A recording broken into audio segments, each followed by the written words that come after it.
felt the effects of an earthquake earlier today at approximately 8:40.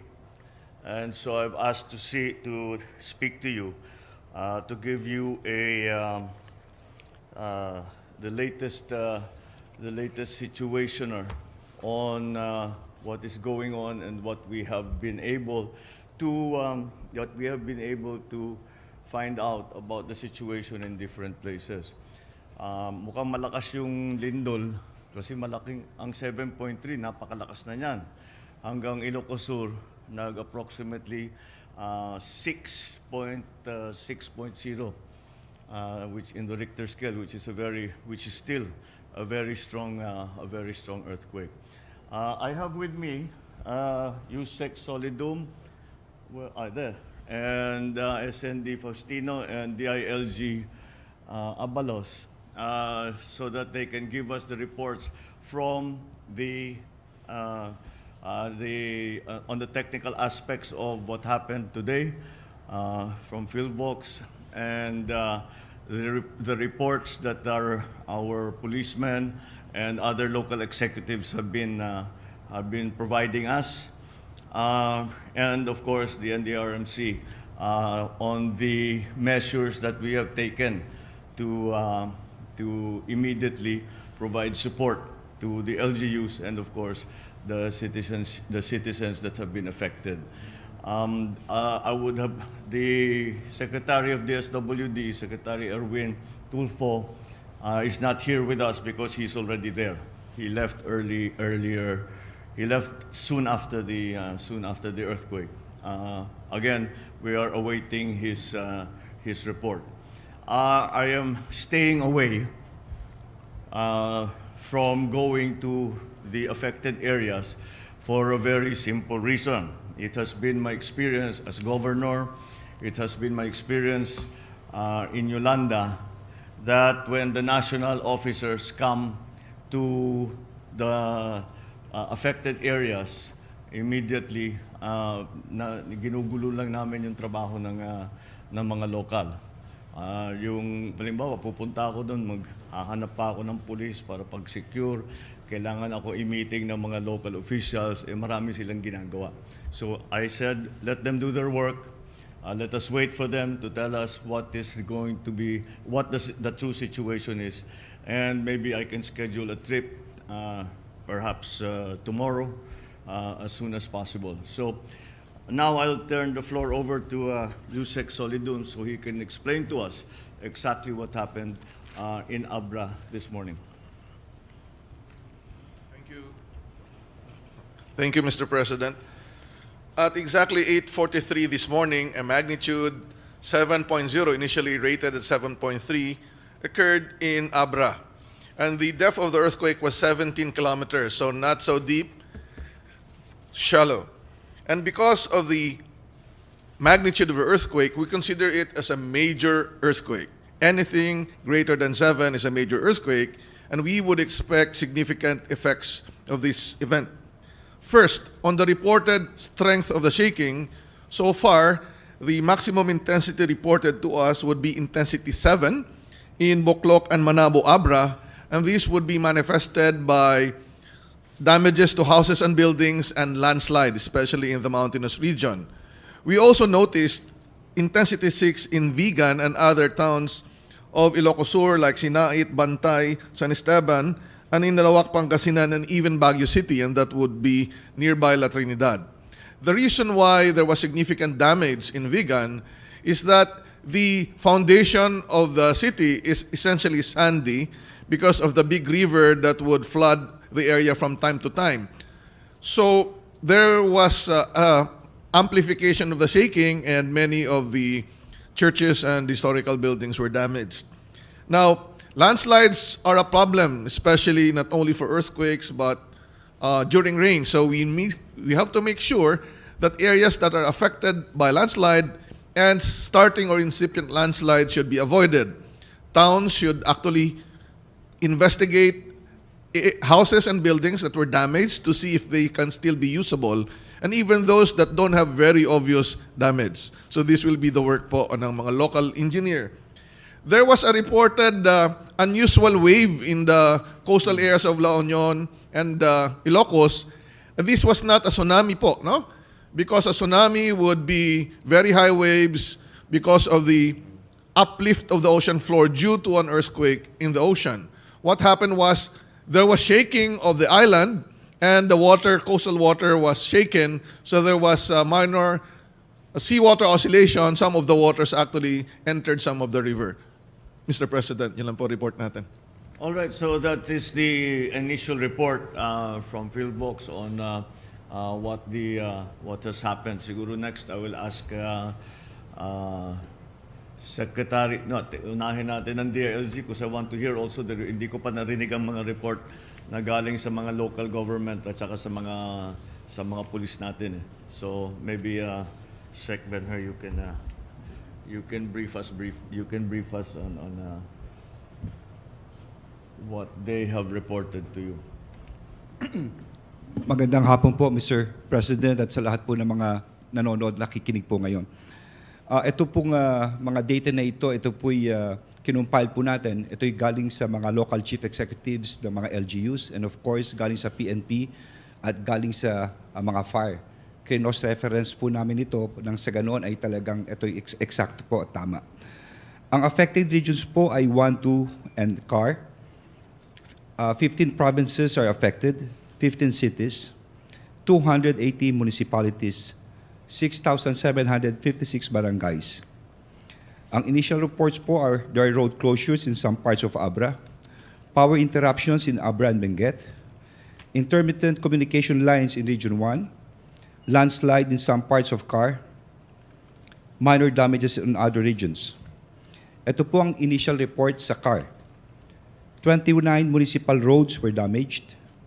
3 bridges in Abra are also reported to have been damaged. 173 buildings, both private and government, were also damaged.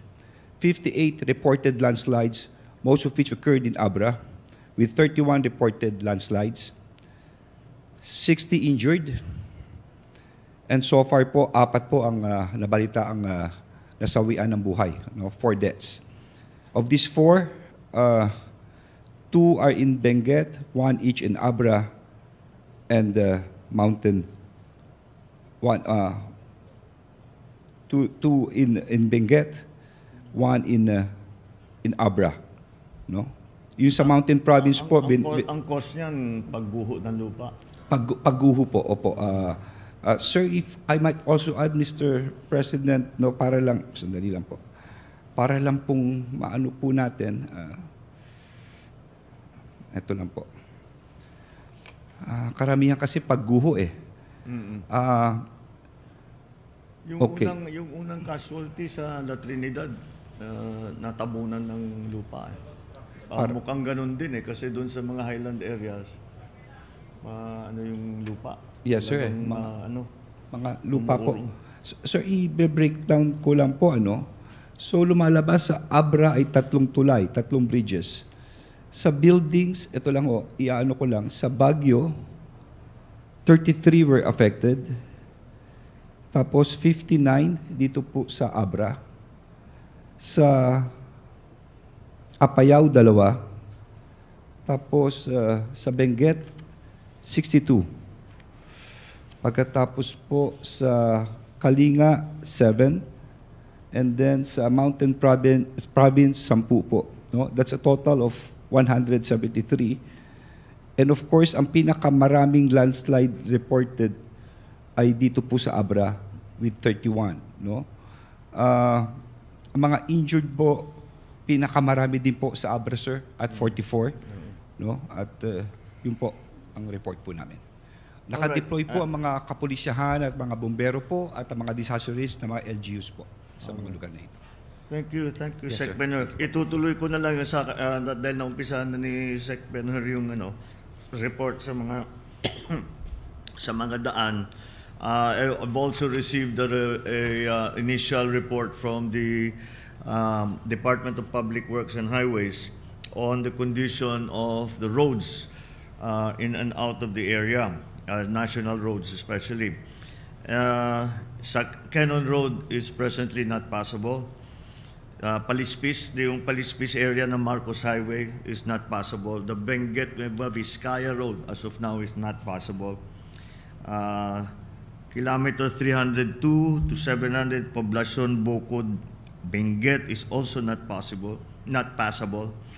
Baguio Itugon, not possible. Andres Cusalan Road in Sitio Bugaw, Barangay Adaway, Kabayan, Benguet is not possible. Sa National Road, kilometer 297 plus 200, Belling, not possible. Poblacion, Kibungan, collapse, not, sa Benguet pa rin ito. Kilometer 313, basta not possible.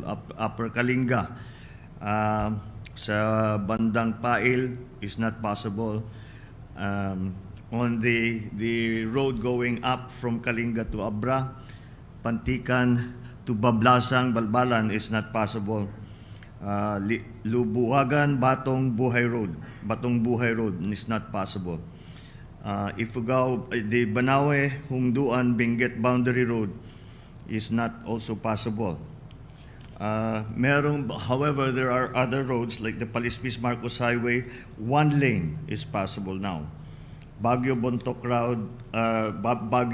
Road, pwede ng one lane. Benguet Nueva Vizcaya, one lane. So dahan-dahan nabubuksan naman.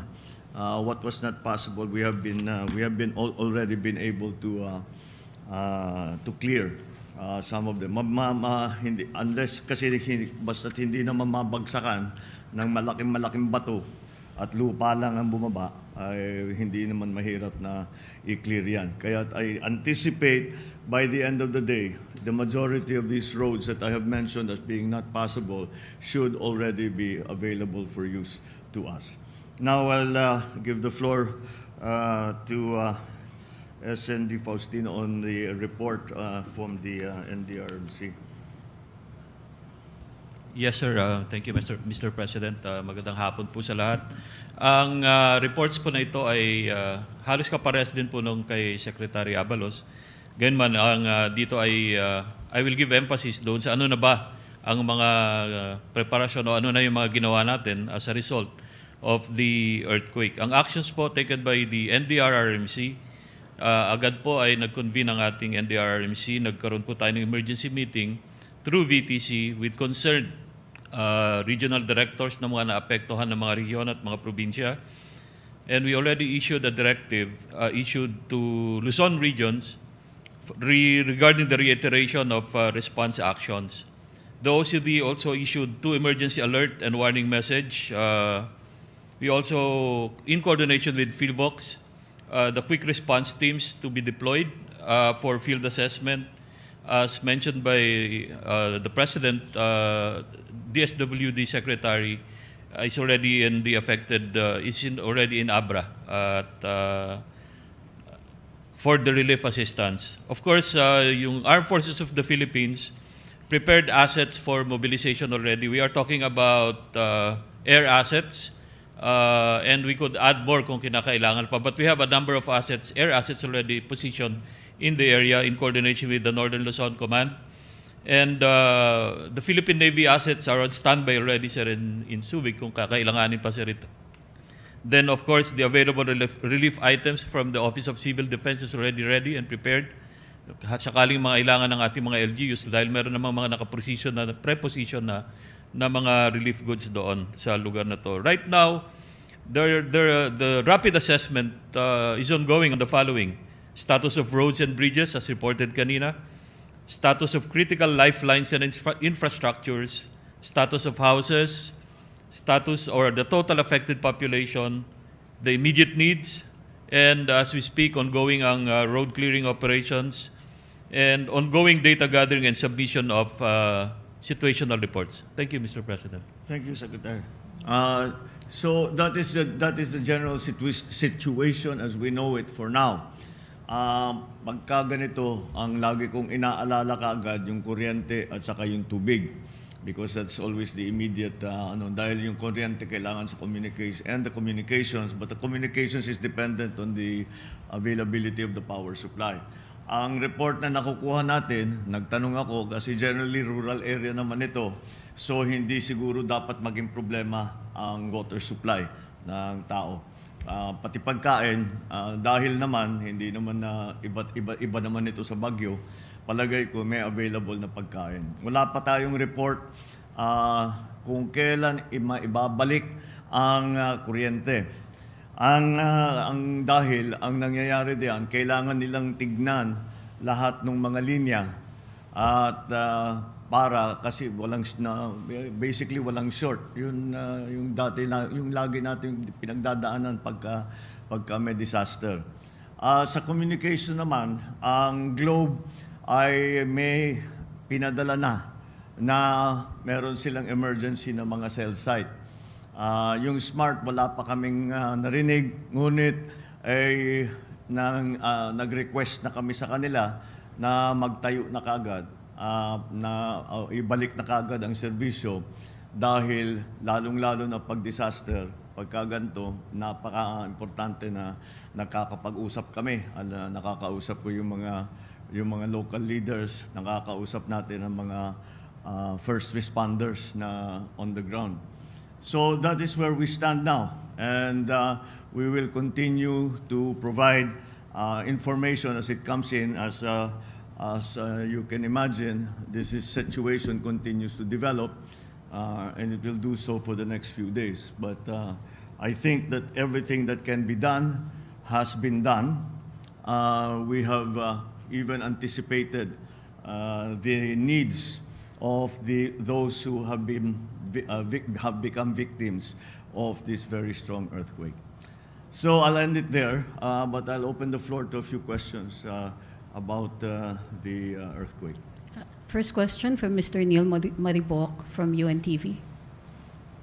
Magandang hapon po, sir. Good afternoon. Base po dun sa natatanggap na po ninyong initial information sa mga damages, may posibilidad po ba o ikinokonsidera ninyo ang pagdedeklara po ng state of calamity sa mga lugar po na ito? Generally, ang SOP dyan, ang state of national calamity, pag apektado ang tatlong region, automatic yun. Hindi naman naapektuhan ng tatlo. So far, we can say that it's Region 1 and CAR. So I don't think it's necessary right now to declare a national emergency. However, depending on the information that comes back, I'm sure marami pa tayong magbabalitaan, marami pang impormasyon na hindi pa nakarating sa atin. Baka mangyari yun. I hope not. Kasi sana limited na nga dito sa Abra hanggang sa Ilocos Sur, Ilocos Norte, La Union. Yung mabigat yata yung sa amin sa Ilocos Norte, I spoke to the governor. Sabi niya mukha namang so far may structural damage, wala namang kaming casualty. Yung La Union, yung sa Ilocos Sur, I'm sure nakita niyo yung Bantay Church na malaki ang damage. Meron din structural damage sa mga bahay. Sa La Union naman mukhang hindi gaanong tinamaan. Perhaps because of the terrain structure as explained to us by Yusek Solidum. Iba siguro ang pinapatungan ng mga bayan doon sa La Union. So anyway, and now of course we know what has been happening in Kalinga, in Benguet, and in Baguio City, mukhang mukhang natamaan ng malakas. So we have to wait for those reports. But right now, hindi pa nangangailangan ng magdeklara ng national calamity. Thank you, sir. Thank you, Mr. Neil. Ms. Pia Gutierrez, ABS-CBN.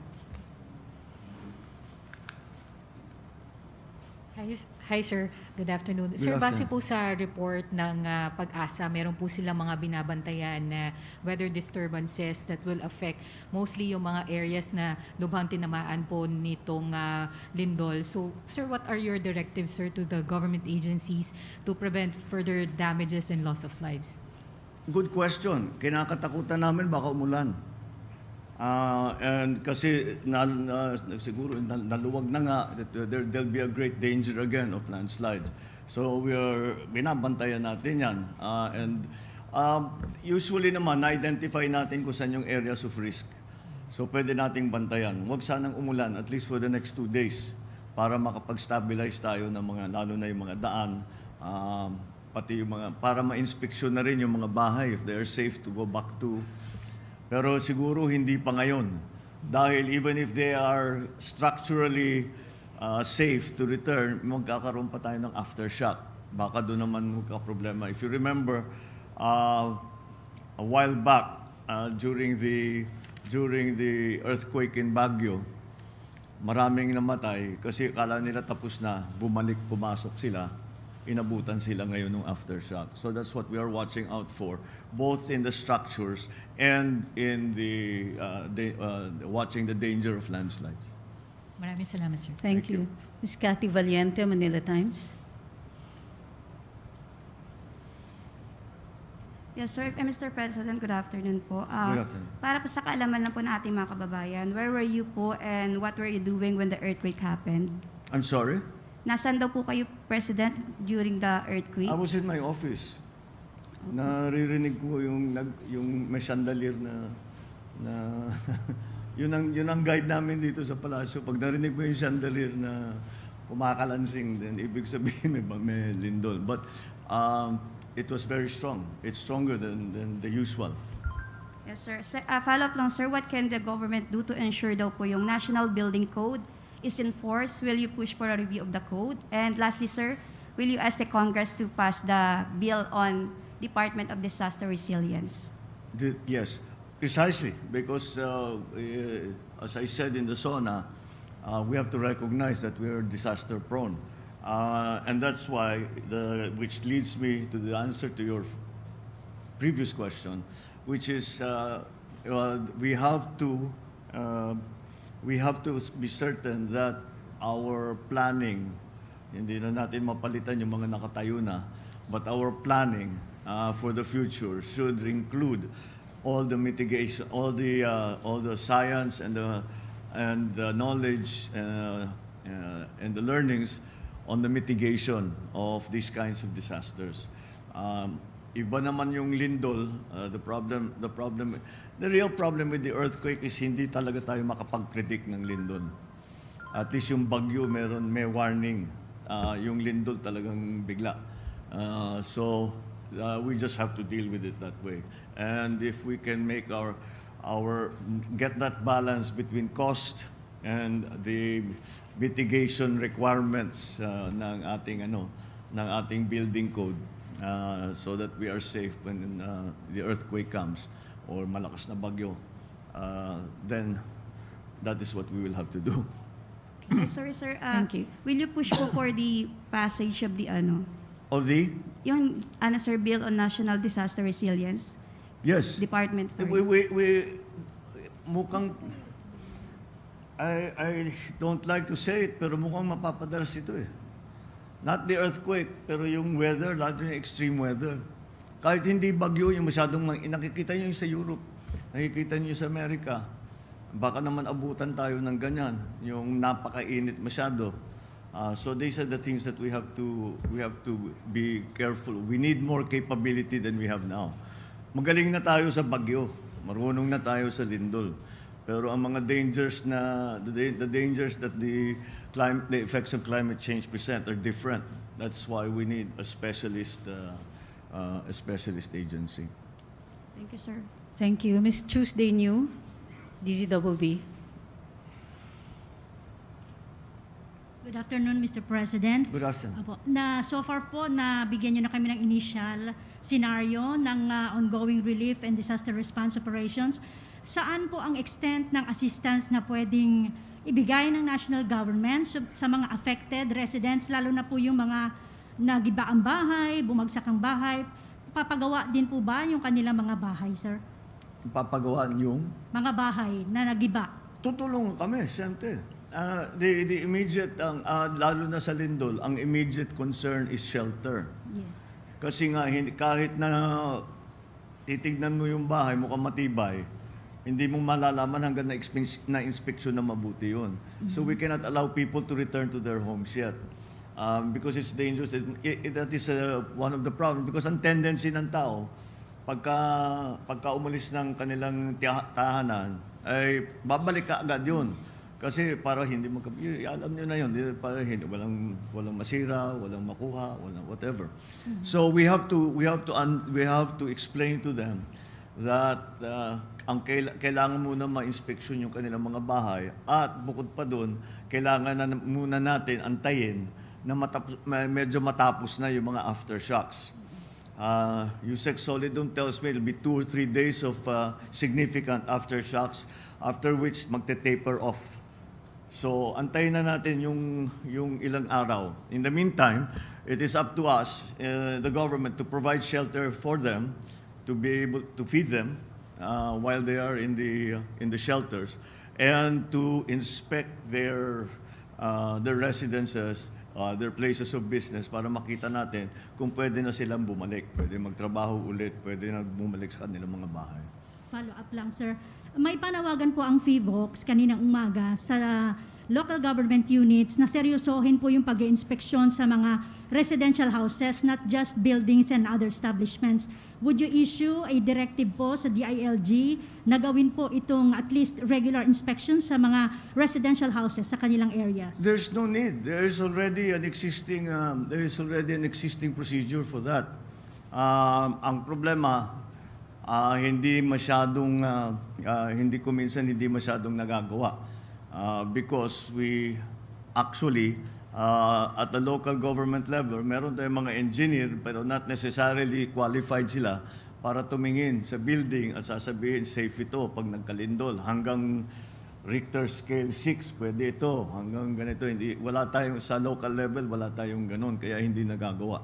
So we will just have to, I think the better way is to educate people na wag kayo magtatayo ng bahay sa delikadong lugar. Make sure that maayos yung mga materials na ginagamit at maging matibay para pag sakali mang magkalindol o magkabagyo, ay hindi naman kayo mabiktima. So yes, it's something that we would like to be able to do. We have yet to have the capability to do it extensively. Sa urban areas nagagawa, pero sa rural areas hindi gaano. Thank you, sir. Maraming salamat. That's all for Thank you. today, Mr. President. Yeah? Yeah. That's it? All right? Oh, there's there's one more. Oh, yes, okay, go ahead. One. Thank you, Mr. President. Katrina Domingo from ABS-CBN News. Mr. President, we have an initial assessment regarding the cost of infrastructure and agricultural damage incurred after the quake. Wala pa. We haven't yet got the estimates. That will take some days. Kasi kailangan yung mga sa agriculture, yung mga upag, mga MAU, kailangan iikot yan sa lahat ng lugar. Again, ang worry ko dito ay hindi yung tanim, kung hindi yung irrigation systems, kung ano yung nasira. Kasi pag lindol, yun ang tinatamaan eh. And then, yeah, that for me, in terms of the agricultural sector, that for me is going to be the greatest concern. Sir, Kasi malapit ng taniman.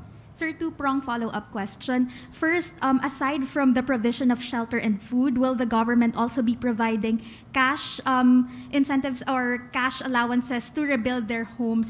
And how much of an additional budget are we looking at to address the situation? We haven't made those calculations yet. But siyempre, we have all of the mechanisms that have been put in place for the pandemic, and so they are also in place. And if you know, IX is for all citizens in a precarious situation. So it does not necessarily mean that they got sick with COVID. It means basta't nalagay sila sa alanganing posisyon. So that will apply. Siguro that will be most relevant to those who have, for whatever reason, yung mga kanilang mga opisina or yung kanilang mga tindahan ay nasira, hindi sila makapagbukas, mangangailangan talaga dahil wala silang hinahanap buhay. So I'm sure the social programs will then come into play. Definitely, sir, we have an available budget. And do we have a ballpark figure of how much we can still spend? I think especially in terms of what we're anticipating after this earthquake, I think we should be able to cover it. Thank you, sir. Salamat. Thank you. Thank you all very very much. much. Good afternoon. Thank you.